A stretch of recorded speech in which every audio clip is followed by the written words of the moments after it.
नमः शिवाय। ओम नमो नारायणाय। नरदृष्टि कर्म निवारण संचित कर्म प्रारब्ध कर्म आगमिक कर्म निवारण सकल दोष दग्ध तुलाभार काल भैरवाय नमो नमः। प्रथमं शैलपुत्री, द्वितीयं ब्रह्मचारिणी, तृतीयं चंद्रघंटिका, कूष्मांडेति चतुर्थं, पंचमं स्कंदमातेषु, षष्ठमं कात्यायनि च, सप्तमं कालरात्रि, अष्टमं महागौरी, नवमं सिद्धिरात्रि। श्री राजराजेश्वरी देव्यै नमोस्तुते। हरि ओम। మా ఛానల్కి స్వాగతం. చూస్తున్న వీక్షకులకు ప్రేక్షకులకు ప్రియ కాళభైరవ భగవద్బంధులకి స్వాగతం పలుకుతూ మమ్మల్ని ఎంతగానో ఆదరిస్తూ ఉండబడినటువంటి ప్రియ సోదరా సోదరీమణులకు స్వాగతం పలుకుతూ అందరికీ ముందస్తుగా విజయదశమి పండగ శుభాకాంక్షలు. అమ్మవారి యొక్క ఆశీస్సులు ఉంటే మనకు అన్నీ ఉన్నట్లే కనుక అమ్మను స్మరిద్దాం, అమ్మను ధ్యానిద్దాం.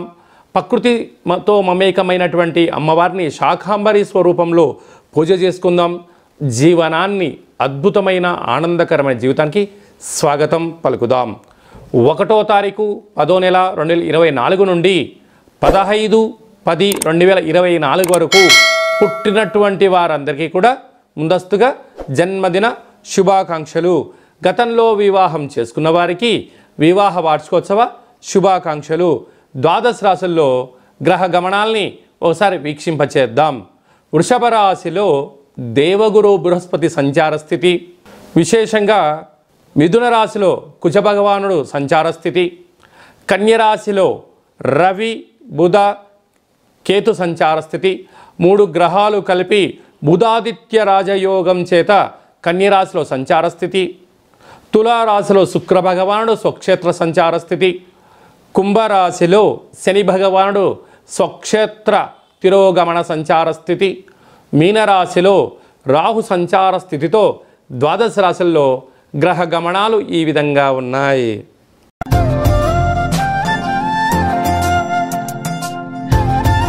మేషరాశి వారు మహాలయాల అమావాస్య సందర్భంగా స్వయం పాకంతో పాటి మనం ఆచరిస్తున్న విధి విధానాలతో పాటి ఎలాంటి కార్యక్రమాలు చేయడం వలన పితృదేవతల యొక్క ఆశీస్సులు కలిగి వారు అద్భుతమైన జీవితం పొందుతారో ఈ వీడియోలో సవివరంగా సంపూర్ణంగా తెలుసుకుందాం. మేషరాశిలో ఏ నక్షత్రాలు వస్తాయనగా అశ్విని నక్షత్రంలోని 1, 2, 3, 4 పాదాలు, భరణి నక్షత్రంలోని 1, 2, 3, 4 పాదాలు, కృతికా నక్షత్రంలో 1 పాదం కలిపితే మేషరాశి అవడం జరుగుతుంది. చాలామందికి పుట్టినటువంటి కాల సమయంలో డేటా బర్త్లు లేనటువంటి కారణం వలన పేరు యొక్క మొదటి అక్షరాన్ని అనుసరిస్తూ ఆ రాశిని తెలుసుకునే ప్రయత్నం చేద్దాం. చూ, చే, చో, లా, లీ, లు, లే, లో, ఆ అక్షరాల వారందరూ మేషరాశి జాతకులే. మేషరాశి యొక్క అధిపతి కుజ భగవానుడు కనుక ఈ మహాలయాల అమావాస్య అందులో బుధవారం రోజు రావడము, విశేషమైనటువంటి ఉత్తరా నక్షత్రము హస్తా నక్షత్రంలో రావడం వలన అంటే ఎవరి యొక్క శక్త్యానుసార మేరు ప్రకారంగా వాటితో పాటి తెలుపు వస్త్రాలను కానీ గోధుమ రంగుతో కూడుకున్నటువంటి అంటే గోధుమలతో కూడుకున్నటువంటి చక్కెర పొంగలిని కానీ అలాంటి పదార్థాలను స్వయం పాకంలో దానం చేయడం, సాధువులకు సంతువులకు ఏర్పాటు చేయడం, అలాగనే కాకులకు వారి పితృదేవతలను పూజ చేసి ఈ పదార్థాలను పెట్టగలిగినట్లయితే వారికి సర్వత్రా గృహయోగము, మనశ్శాంతి, ఐశ్వర్యము, రాజకీయ యోగము మేషరాశి వారి సొంతమయ్యే అవకాశాలు చాలా అధికంగా ఉన్నాయి. అలాగే 2వ స్థానంలో గురువు, తృతీయంలో కుజ సంచార స్థితి ఉండడం వలన ఈ యొక్క తల్లిదండ్రుల యొక్క ఆశీస్సులు ఉండడం వలన పితృదోషం తొలగిపోవడం వలన గృహయోగము, ఐశ్వర్యము, ఆనందము, సకుటుంబ సపరివార వారందరూ కూడా ఆధ్యాత్మిక తీర్థయాత్ర కార్యక్రమాలు చేయడంలో అద్భుతమైన విజయం వారి సొంతమవుతుంది. 6వ స్థానంలో బుధాదిత్య రాజయోగం కారణం వలన ప్రభుత్వం నుంచి రావాల్సినటువంటి పెన్షన్స్ కానీ, రుణాలు కానీ, అంటే రాయితీలు కానీ, పత్రాలు కానీ, ప్రభుత్వ ఉద్యోగ ప్రయత్నం చేసే వారికి ఇది చాలా మంచి కాలము. కాకపోతే సమయస్ఫూర్తిగా మెలగగలిగితే భవిష్యత్ అంతా మీ యొక్క చేతుల్లో ఉందని చెప్పి గమనించాలి. లాభస్థానంలో శని భగవానుడు సంచారము చేయడం వలన అన్నింటా విజయం, శుభం, గృహము, వాహనాలు, బంగారు ఆభరణాలు, క్రయ విక్రయాలు యోగదాయకం, మీ సొంతం అని చెప్పి గమనించాలి. వ్యయంలో రాహు సంచార స్థితి ఉండడం వలన విశేషమైనటువంటి కొందరు శత్రువులు పొంచి ఉన్నారు.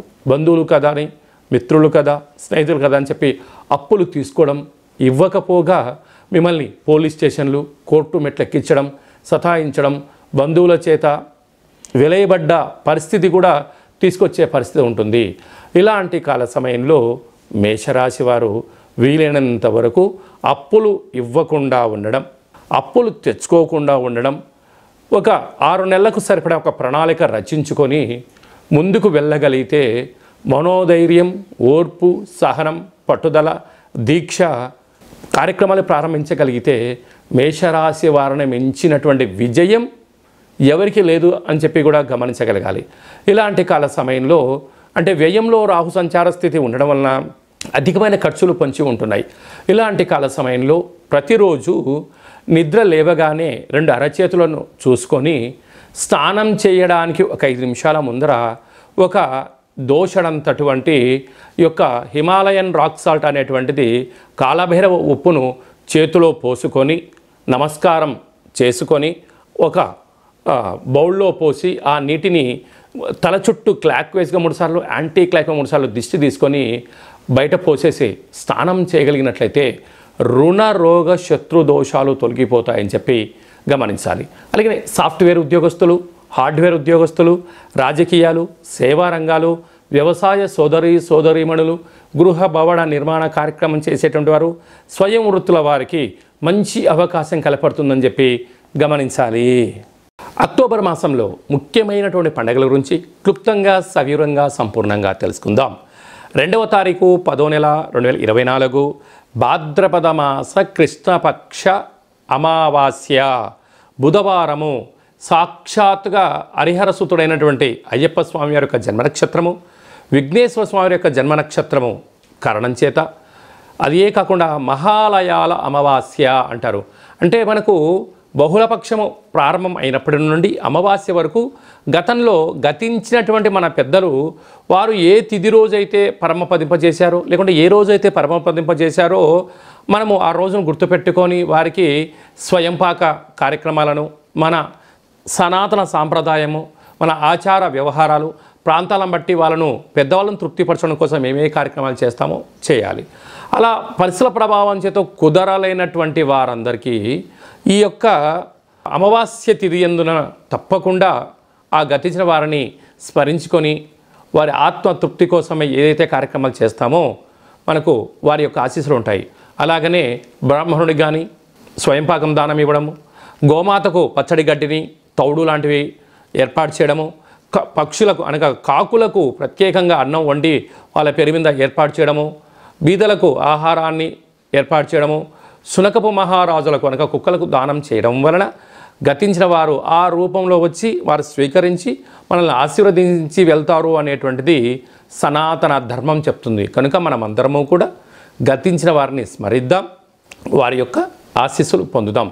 అలా కుదరలేదు అనుకుంటున్న వారందరూ ఈ కింది నెంబర్ సంప్రదించినట్లయితే మీ యొక్క పెద్దవారి యొక్క గోత్రనామాలను పంపించినట్లయితే మన యొక్క కాళభైరవ స్వామి యొక్క దేవాలయంలో ఏర్పాటు చేయడం జరుగుతుంది. కనుక మీ ఈ కార్యక్రమం అంతా కూడా మీకు వాట్సాప్ కాల్, వీడియో కాల్ ద్వారా చూపించడం జరుగుతుందని చెప్పి గమనించగలగాలి. ఇంకొంచెం శక్తి కలిగింది కాశీలో ఏర్పాటు చేయడం, ఇంకొంచెం వెసులుబాటు కలిగింది మనకు గోకర్ణ క్షేత్రంలో మహాదేవుడి యొక్క ఆత్మ శివలింగం అక్కడ ఉంటుంది. కనుక అక్కడ చేసుకోవడం వలన కూడా వారి యొక్క ఆశీస్సులు ఉంటాయని చెప్పి గమనించాలి. అలాగే ఈ సంవత్సరం మనము గోకర్ణ క్షేత్రంలో ఇలాంటి కార్యక్రమాలు ఏర్పాటు చేస్తున్నాం. ఆసక్తి గలవారు ఈ కిందను సంప్రదించి గోకర్ణ క్షేత్రంలో స్వామివారి యొక్క ఆశీస్సులు పొందే ప్రయత్నం చేద్దాం. శివుడి యొక్క ఆశీస్సులు అంటే కైలాసం నుంచి తీసుకొచ్చినట్టు మహాలింగం అక్కడ ఉంది కనుక వారి అందరినీ కూడా శివైక్యం చెందిన వారందరినీ కూడా ఆ పరమేశ్వరుడి యొక్క ఆశీస్సుల కోసమే ప్రయత్నం చేద్దామని చెప్పి గమనించాలి. అలాగనే ఈ యొక్క ఆశ్వీజ మాసం అంతను కూడా అంటే మనకు 2వ తారీఖు అమావాస్య అయిపోయింది. 3, 10, 2024 నుండి దుర్గా శరణవరాత్ర మహోత్సవ కార్యక్రమాలు ప్రారంభమవుతున్నాయి. అలాగనే 9వ తారీఖున షష్ఠి బుధవారము మూలా నక్షత్ర సందర్భంగా 3 సంవత్సరములు పడినటువంటి చిన్నపిల్లలకు మొట్టమొదటిసారిగా అక్షరాభ్యాసం చేయించాలి అనుకుంటున్న వారందరూ కూడా మహాసరస్వదేవి అలంకారం రోజున చిన్నపిల్లలకి అందరికీ కూడా అక్షరాభ్యాసం చేయించి వారిని పాఠశాలకు పంపించినట్లయితే సర్వత్రా అమ్మవారి ఆశీస్సులు ఉంటాయని చెప్పి గమనించగలగాలి. అలాగనే 11వ తారీఖున అష్టమి, దుర్గాష్టమి, కాళాష్టమి అని చెప్పుకుంటాం.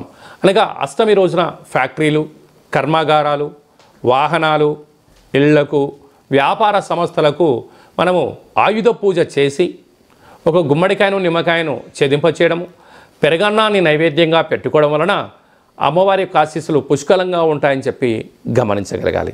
అలాగనే 12వ తారీఖున విజయదశమి పండగ కనుక విజయం కలిగించడం కోసం మనమందరం కూడా ప్రతి సంవత్సరం ఏదో ఒక కార్యక్రమాన్ని దిగ్విజయం పరుచుకోవాలి అనుకుంటున్న వారందరూ కూడా ఆ రోజు అమ్మవారికి పూజ చేసుకొని నమస్కారం చేసుకొని పనులు ప్రారంభించడం వలన జయహో విజయోహో అనేటువంటి శక్తి మనందరికీ కలుగుతుందని చెప్పి గమనించాలి. ఆ రోజు సాయం సంధ్యా కార్యక్రమంలో శమీ వృక్షపు పూజ చేసుకొని ఆ యొక్క బంగారాన్ని తీసుకొని వెళ్ళి అమ్మవారి దగ్గర పెట్టి పూజ చేసుకోవడం, తల్లిదండ్రులకు, గురువులకు, పెద్దలకు, సన్నిహితులకు ఇచ్చి వారి ఆశీర్వచనం తీసుకోవడం వలన మనకు సర్వత్రా ఆ అమ్మవారి యొక్క ఆశీస్సులు ఉంటాయని చెప్పి గమనించాలి. అప్పుడు ఈ మంత్రాన్ని ఉచ్చరింపచేయాలి. ఒక తెల్లటి పేపర్ పైన ఎరుపు పెన్ను చేత కానీ పసుపు రంగు పెన్నుతో కానీ ఈ యొక్క మంత్రాన్ని ఉచ్చరింపచేసి ఆ వృక్షదేవత దగ్గర పెట్టి నమస్కారం చేసుకొని రావాలి. ఓం శమీ శమైతే పాపం శమి శత్రు వినాశనం అర్జునస్య ధనుర్ధారీ రామస్య ప్రియదర్శనం శ్రీ అపరాజితాదేవ్యై నమోస్తుతే అనేటువంటి మంత్రాన్ని 27 సార్లు ఉచ్చరింప చేసుకొని అక్కడ అమ్మవారి దగ్గర ప్రదక్షిణ చేసి నమస్కారం చేసుకోవడం వలన రాముడు ఎంతటి విజయాన్ని పొందాడో మనకు కూడా అలాంటి విజయాన్ని ప్రసాదించమని అమ్మవారిని కోరుకుందాం. కనుక ఈ అక్టోబర్ మాసంలో అమ్మవారి యొక్క ఆశీస్సుల కోసం కనీసం ఈ 9 శరన్నవరాత్రుల రోజుల ఆవాసం ఉండడం, భగవంతుడు అమ్మవారి యొక్క సేవలో ఉండడం, లలిత సహస్రనామ పారాయణ వినడం, ఏది మంత్రాన్నైనా ఒక మంత్రాన్ని సాధన చేయడం వలన మనకు అద్భుతమైనటువంటి ఆయుర్శక్తి కలుగుతుందని చెప్పి గమనించాలి. అలాగనే ఈ యొక్క ఆశ్వీజ మాసంలో ఈ యొక్క దుర్గాష్టమి అంటే ఆ అష్టమి రోజున కాళభైరవ స్వామి యొక్క స్మరణ, కాళికామాత యొక్క ఆశీస్సులు మనకు కావాలి అన్నట్లయితే ఈ కిందెమను సంప్రదించినట్లయితే మీకోసం ప్రత్యేకంగా కాళభైరవ హోమ కార్యక్రమం చేయించి వీడియో కాల్ ద్వారా చూపించి ప్రసాదంగా మీకు ఏర్పాటు చేయడం జరుగుతుందని చెప్పి గమనించాలి. ఈ యొక్క పాత్ర కంచు పాత్ర అంటే కంచు మోగినట్టు కనకము మోగదు గదరాసుమతి అని చెప్తూ ఉంటారు. ఈ యొక్క పాత్రను మనం ఒక్కసారి గమనించినట్లయితే ఈ యొక్క పాత్రలో 12 రాసులను అచ్చు వేయడం జరుగుతుంటుంది. ఈ పాత్రతో ఉపయోగాలను ఒక్కసారి మనం తెలుసుకుందాం. ఇలా ఒక్కసారి శబ్దం చేసినట్లయితే ఓంకార శబ్దం రావడం జరుగుతూ ఉంటుంది.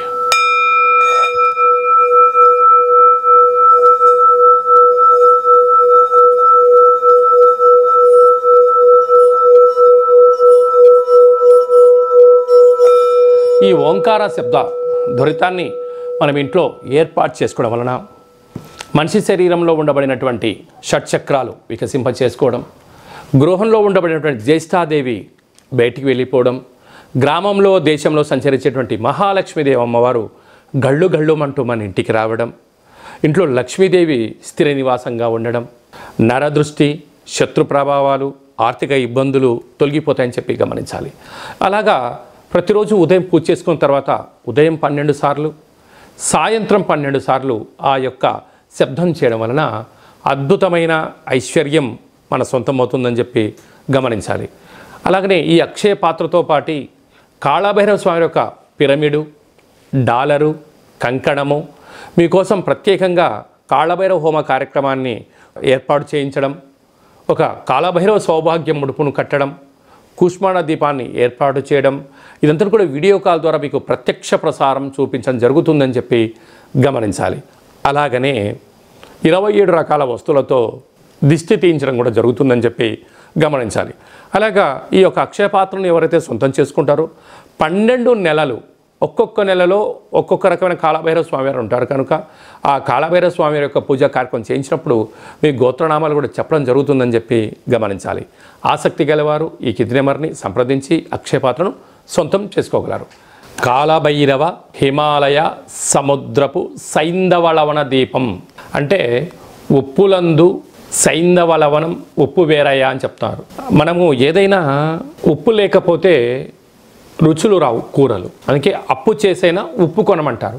కానీ అది ఎలాంటి ఉప్పు కొనాలి?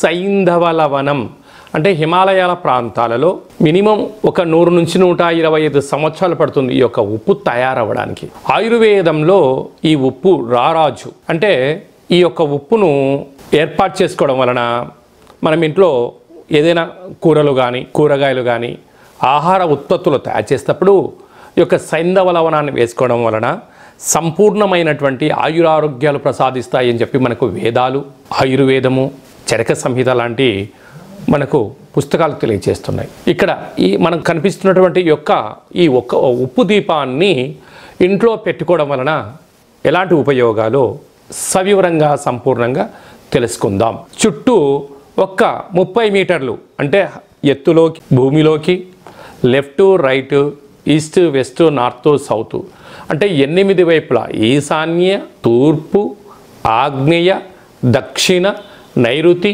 పశ్చిమ, వాయువ్య, ఉత్తర దిగ్భాగము పైకి కిందికి చుట్టూ 30 మీటర్ల వరకు ఈ యొక్క పొగ ద్వారా ఈ ఉప్పు కరిగిపోతూ మనకు ప్రశాంతమైన వాతావరణాన్ని కలిగిస్తుంటుంది. అంటే ఇంట్లోకి రాగానే, అంటే బయట ఎన్నో పనుల చేత ఎన్నో రకాలుగా ఇంట్లోకి రాగానే ఈ యొక్క ఉప్పు దీపం యొక్క గాలిని సోకడం వలన ముందు మనకు మనశ్శాంతి కలుగుతుంది. అలాగే మీ వ్యక్తిగత జాతకం తెలుసుకోవాలనుకుంటున్నారా? మీ యొక్క పేరు, పుట్టినటువంటి తిథి అంటే డేటు, నెల, సంవత్సరం, సమయం రాసి మీరు వాట్సాప్లో పంపించగలిగినట్లయితే సంపూర్ణంగా 100 సంవత్సరాల జాతకాన్ని వ్రాసి పంపించి మీరు పుట్టినప్పుడు గ్రహ గమనాలు ఎలా ఉన్నాయి, ప్రస్తుత కాలమాన ప్రకారంగా గ్రహాలు ఎలా ఉన్నాయి, రాబోయే కాలంలో ఎలా ఉండబోతున్నాయో భూత భవిష్యత్ వర్తమానాన్ని తెలియజేయడం జరుగుతుందని చెప్పి గమనించాలి. చాలామందికి పుట్టినటువంటి కాల సమయంలో డేటా బర్తులు లేనటువంటి వారికి పేరు యొక్క మొదటి అక్షరాన్ని అనుసరిస్తూ రాశిని తెలియచేస్తూ గ్రహ సంచార స్థితిని తెలియచేస్తూ భూత భవిష్యత్ వర్తమానాన్ని గవ్వళ ద్వారా అనగా రమణ శాస్త్రం ద్వారా కాళభైరవ ఉపాసన చేత మీకు తెలియజేయడం జరుగుతుంది. ఆసక్తి గల వాళ్ళు మన యొక్క జాతకాన్ని ముందస్తుగా తెలుసుకొని భవిష్యత్తులో ఎలాంటి మార్పులు, మంచి మార్పులు రాబోతున్నాయి, ఎలాంటి అడ్డంకులు ఉన్నాయో తెలుసుకొని జీవిత గమన ప్రయాణంలో మనం ప్రయాణం చేయగలిగినట్లయితే అద్భుతమైనటువంటి జీవితాన్ని ఆస్వాదించడం, ఆనందకరమైన జీవితానికి మనము స్వాగతం పలకడం, అష్ట కష్టాలకు స్వస్తి పలకడం, అష్ట ఐశ్వర్యాలకి స్వాగతం పలుకుతామని చెప్పి గమనించాలి. కనుక మీ వ్యక్తిగత జాతకం తెలుసుకోవాలనుకుంటున్నట్లయితే ఈ కింది నెంబర్ని వాట్సాప్ ద్వారా కానీ, ఆన్లైన్ ద్వారా కానీ, ఫోన్ కాల్ ద్వారా కానీ అపాయింట్మెంట్ తీసుకొని సంప్రదించగలరు. అందరికీ ఆధ్యాత్మిక సలహాలు, సూచనలు ఇవ్వడం జరుగుతుందని చెప్పి గమనించాలి. అలాగనే మీ అబ్బాయికి కానీ అమ్మాయికి కానీ ఎంత ప్రయత్నం చేసినా వివాహం అవ్వడం లేదా? ఎందుకు వివాహం అవ్వడం లేదు? జాతకంలో ఎలాంటి యోగాలు ఉన్నాయి, ఎలాంటి దోషాలు ఉన్నాయి తెలుసుకునే ప్రయత్నం చేద్దాం. వచ్చేటి వధువు కానీ వరుడు యొక్క జాతకాన్ని, మన యొక్క అబ్బాయి అమ్మాయి జాతకాన్ని గణాలు గుణాలు ఎలా కలుస్తున్నాయో తెలుసుకుందాం. వివాహ తదనంతరం వీరి యొక్క వైవాహిక జీవితం సంతాన యోగము, గృహయోగము, వ్యాపార యోగము, సామ్రాజ్య పట్టాభిషేక యోగము అలాంటి ఎన్ని యోగాలు ఉన్నాయో కూడా ముందస్తుగా తెలుసుకునే ప్రయత్నం చేద్దాం. అలాగనే భార్యాభర్తలు తరచుగా గొడవ పడడం, ఎవరికి వారే యమునా తీరే అన్నట్టుగా ఉండడం, ఒకరు చెప్తే మరొకరు వినకపోవడం, పెద్ద మనుషులని పంచాయతీ విడివిడిగా ఉండడం, అలాగనే నిత్యము పోలీస్ స్టేషన్లు కోర్టు సమస్యలతో బాధపడుతున్నారా? మీరు ఒక్కసారి భార్యాభర్తల యొక్క జాతకాన్ని ఒక్కసారి పంపించినట్లయితే చిన్న చిన్న అడ్డంకులను తొలగించుకునే ప్రయత్నం చేసుకొని పార్వతీ పరమేశ్వరులు ఎలా కలిసి ఉంటున్నారో అలా కలిసి ఉండేటువంటి సలహాలు సూచనలు ఇవ్వడం జరుగుతుంది అని చెప్పి గమనించాలి.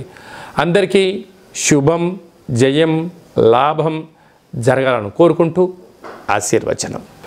ఓం శతమానం భవతి శతాయు పురుష సతేంద్రియ ఆయుష్యేవేంద్రియే ప్రతిష్టతి. ధనం ధాన్యం బహుపుత్రలాభం శత సంవత్సరం దీర్ఘమాయు. సర్వే జనా సుఖినో భవంతు. లోకా సమస్తా సుఖినో భవంతు.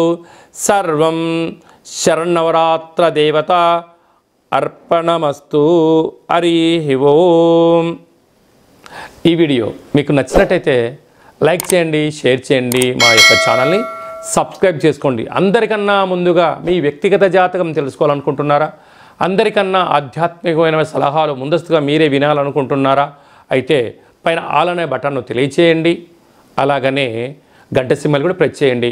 ఈ ఆధ్యాత్మిక భక్తి సమాచారాన్ని భగవద్బంధువులకు, మిత్రులకు, స్నేహితులకు మీరు ఎవరి క్షేమాన్ని కోరుకుంటున్నారో లేకుంటే మీ క్షేమాన్ని ఎవరైతే కోరుకుంటున్నారో వారికి కూడా ఈ వీడియోను ఫార్వర్డ్ చేసి భగవంతుడి యొక్క ఆశీస్సులు పొందగలరు.